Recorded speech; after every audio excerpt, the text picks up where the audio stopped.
Hi guys, this is Miguel Alugin and welcome to this short course in learning Microsoft Word.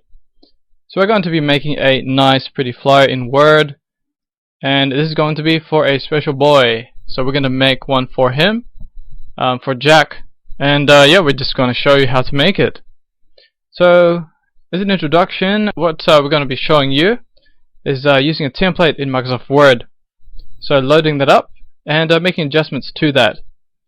We're going to be adjusting our text on that template, so our size, our font, our colors, resizing that, and yeah, making adjustments to the text box in our document. We're also going to be making changes to images, so bringing in some images and making adjustments to those, as well as the images we already have in our document.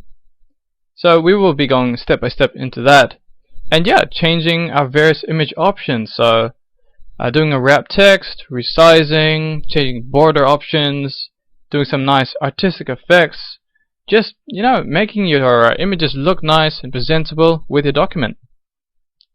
We're also going to go into changing our heading text, so making it look nicer, changing the font size, the color, just making it look nice so that we do get a really nice heading in our document. And overall, we're gonna just go over some more layout options. So making it more presentable, just giving you some more tips and tricks here so that you can add that extra creative touch to your document. And then finally, we will just quickly show you how you can save your document so that you can open it later for future use.